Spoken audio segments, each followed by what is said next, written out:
Saat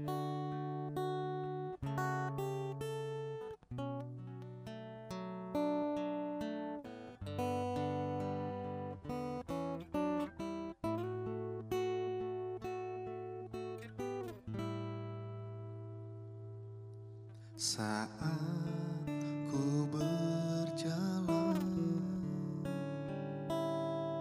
kasih-Mu menerangi langkahku. Tak ku takut, tak ku bimbang, karena ku tahu Kau bersamaku. Kau lebih tahu yang terbaik bagiku. Kau lebih sanggup pulihkan hidupku. Ku berserah, ku percaya hanya Yesus penolong yang setia.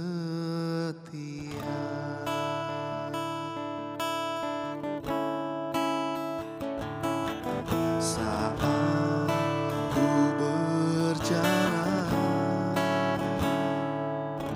kasih-Mu menerangi langkahku.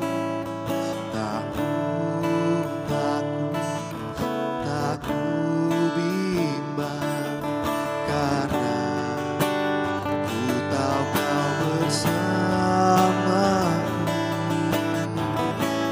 Kau lebih tahu yang terbaik bagiku.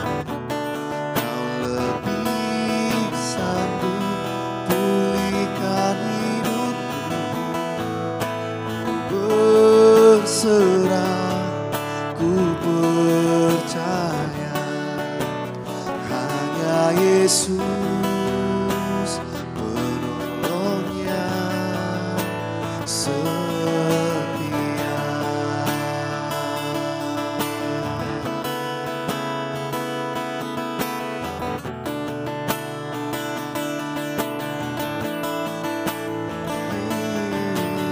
Yesus, Kau setia, Kau selalu setia selamanya.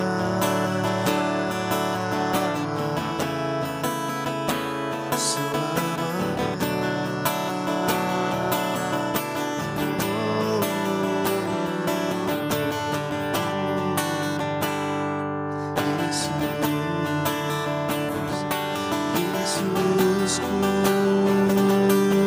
Kau penolongku. Engkau Tuhan merancangkan yang terbaik bagiku.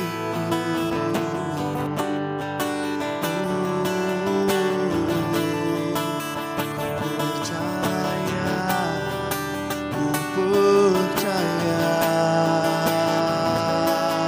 Kau selalu setia. Kau selalu menjagaiku. Haleluya,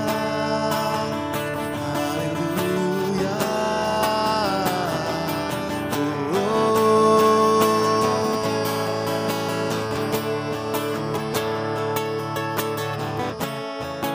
Kau setia,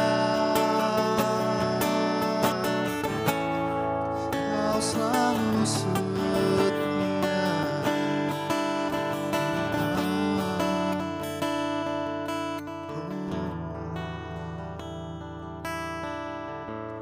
Kau lebih tahu yang terbaik bagiku. Kau lebih sanggup pulihkan hidupku. Ku berserah, ku percaya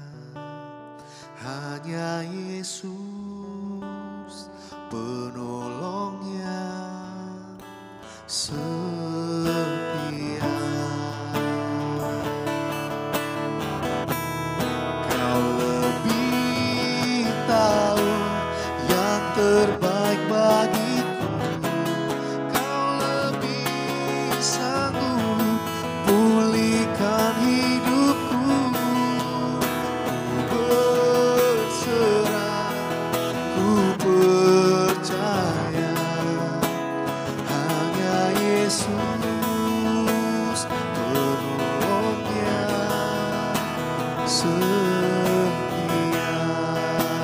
Hanya Yesus penolongnya setia. Hanya Yesus penolongnya setia.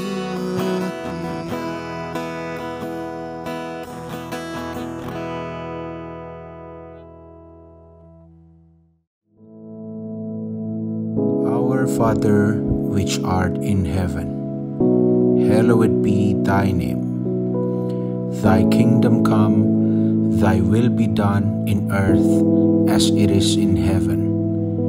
Give us this day our daily bread, and forgive us our debts, as we forgive our debtors. And lead us not into temptation, but deliver us from evil. For thine is the kingdom, and the power, and the glory, forever. Amen.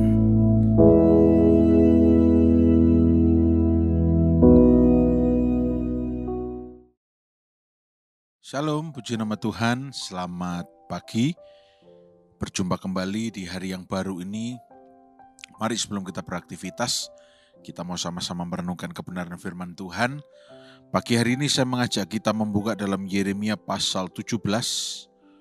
Yeremia pasal 17 ayat 9 dan 10. Firman Tuhan berbunyi begini. Betapa liciknya hati, lebih licik daripada segala sesuatu.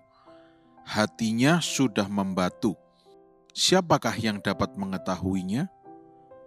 Aku, Tuhan, yang menyelidiki hati, yang menguji batin, untuk memberi balasan kepada setiap orang setimpal dengan tingkah langkahnya, setimpal dengan hasil perbuatannya. Amin. Sampai sini. Saudara, di ayat 9 kita mau belajar bahwa kita tidak pernah boleh percaya pada hati kita sendiri. Ya. Sudah ditegaskan di dalam beberapa ayat di atasnya, Yeremia 17 ayat 5, bahwa terkutuklah orang yang mengandalkan manusia, mengandalkan kemampuannya sendiri. Dan di ayat 7 sudah ditekankan lagi, diberkatilah orang yang mengandalkan Tuhan. Nah, sebetulnya kenapa sih kok Yeremia ini tiba-tiba, ayat yang ke-9 ini tiba-tiba berbicara betapa liciknya hati, lebih licik daripada segala sesuatu. Hatinya sudah membatu, siapakah yang dapat mengetahuinya? Saudara, renungan pagi hari ini bukan untuk mendamprat saudara, bukan untuk menghakimi saudara, tapi kita mau menyadari bahwa sekristen-kristennya kita, sekenal-kenalnya kita kepada Tuhan, tetap kita tidak bisa percaya pada hati kita. Ikuti kata hati, ikuti ini dan sebagainya. Dah. Ikuti rencana Tuhan. Karena hati kita lihat sendiri. Hati itu dikatakan licik. Nah, untuk kita menjelaskan lebih dalam, saya mau tarik kembali ke sejarah bangsa Israel dalam hal ini. Di sini Yeremia menggunakan kata licik, ya. Ini luar biasa, ya. Ini dia menarik ke belakang, mengingat kepada perbuatan nenek moyangnya. Kita tahu bahwa apa yang dilakukan oleh Yakub, yang namanya kemudian jadi Israel, dia supplanting, dia mengganti dengan curang, dengan licik, ya, posisi kakaknya Esau demi mendapatkan hak kesulungan. Nah, ternyata hati yang licik ini, saudara, ternyata diwarisi oleh generasi yang berikutnya. Kita tahu bahwa Yakub akhirnya jadi Israel, dan Israel pun menjadi sebuah bani yang ada banyak sukunya. Dan ternyata bani-bani Israel ini mewarisi sifat licik, hati yang licik yang dari nenek moyang sebelumnya. Ya.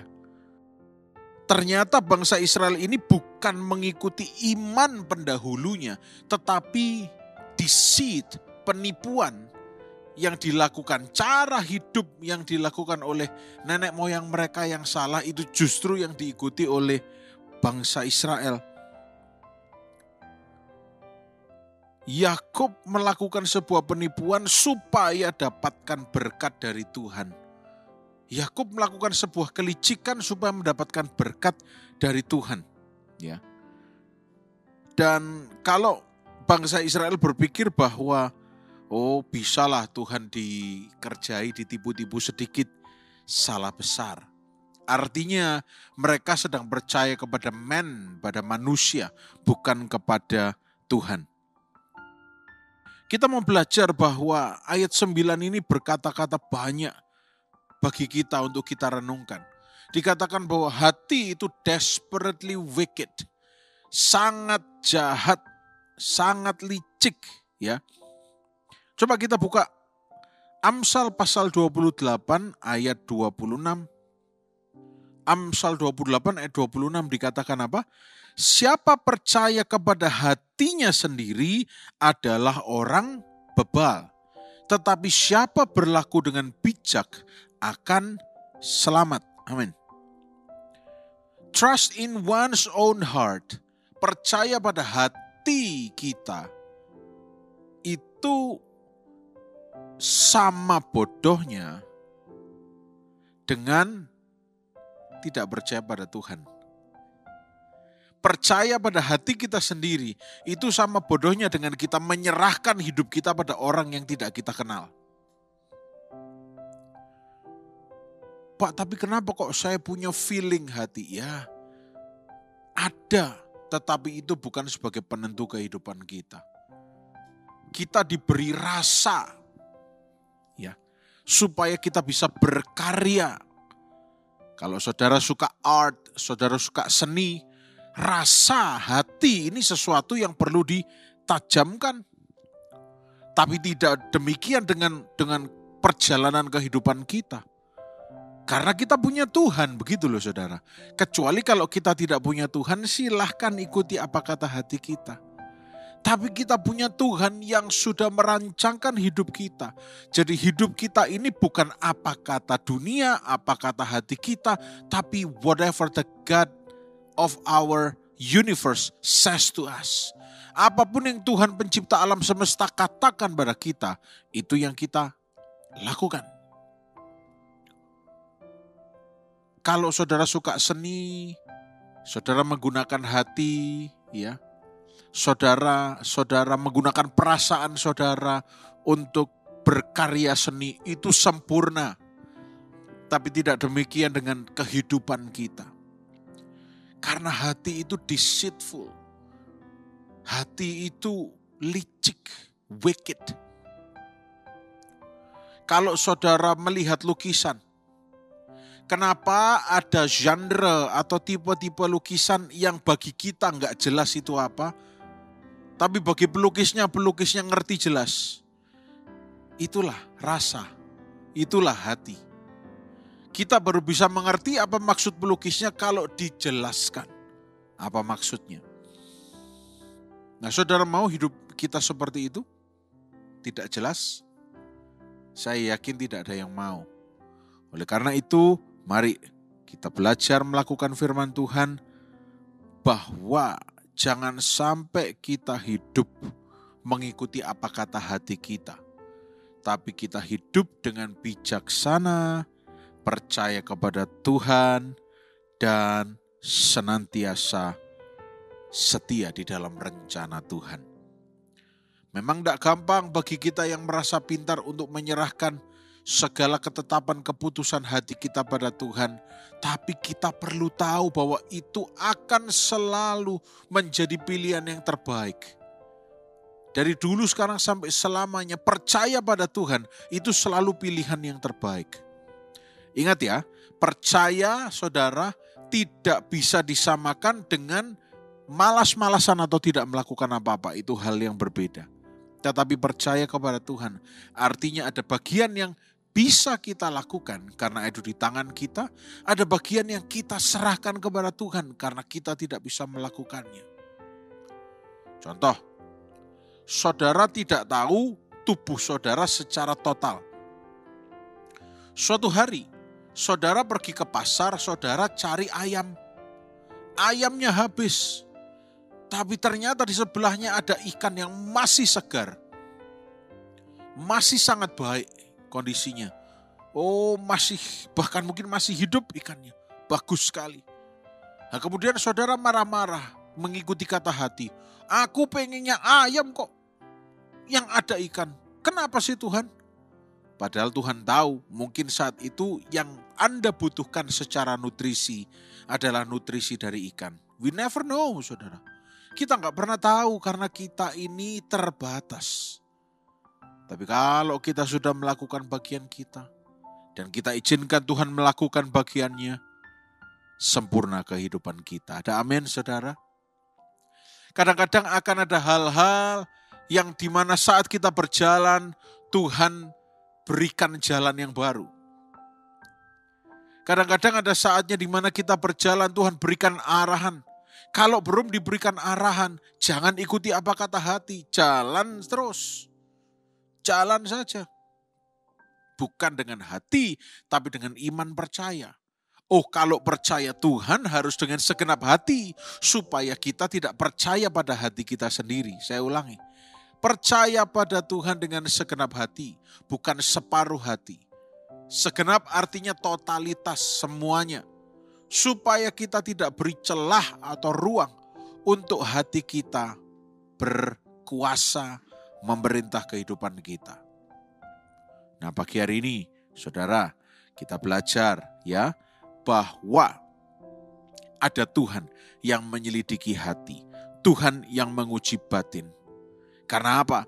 Tuhan memberi balasan kepada setiap orang setimpal dengan tingkah langkahnya, setimpal dengan hasil perbuatannya. Mari pagi hari ini jangan percaya pada hati saudara. Karena hati saudara itu gampang diombang-ambingkan. Nonton sinetron aja ibu-ibu. Hati Anda bisa kacau dan itu bisa mempengaruhi kehidupan saudara. Jangan percayakan hidupmu pada hatimu. Tapi percayakan hidup kita kepada kata Tuhan. Firman Tuhan. Pagi hari ini firman Tuhan berkata, hari depan Anda penuh dengan harapan. Anda mengalami kesembuhan. Anda mengalami kemenangan dari setiap tantangan. Jalan terus sampai Tuhan nyatakan rambu-rambunya. Sampai Tuhan berikan jalan baru. Tuhan terlalu sanggup untuk membuat jalan. Membuat sungai. Di padang gurun, di padang belantara. Tuhan terlalu sanggup. Jalan terus. Lakukan bagian kita. Jangan percaya pada hati kita, percaya pada Tuhan. Mungkin seakan-akan Tuhan sedang diam, tidak apa-apa. Karena memang Tuhan sedang ingin kita untuk terus berjalan. Mungkin Tuhan diam karena memang kita berada di jalur yang benar. Dan Tuhan gak perlu memberikan instruksi apapun. Ya, masa setiap satu langkah kita mau Tuhan instruksikan? Apakah kita Kristen baby seterusnya? Jalan terus. Jangan percayai kata hati kita. Tapi percaya pada Tuhan. Hati-hati. Setia dengan sungguh-sungguh. Kita akan melihat penggenapan setiap rencana dan janji Tuhan dalam hidup kita. Tuhan Yesus memberkati. Mari kita berdoa. Terima kasih Tuhan untuk hari yang baru. Kami percaya berkat-Mu atas kami. Bersyukur untuk setiap orang yang memilih tidak semerta-merta, tidak dengan kerelaan hati mengikuti kata hatinya semata-mata. Tetapi mereka memprioritaskan, mengutamakan untuk mengikuti rencana Tuhan. Untuk sepenuhnya percaya pada Tuhan saja. Dan biar sepanjang hari ini kami semua sehat, diberkati dan dibungkus dengan darah Yesus. Semua yang percaya kita berkata, amin. Selamat pagi, selamat beraktivitas. Tuhan Yesus memberkati.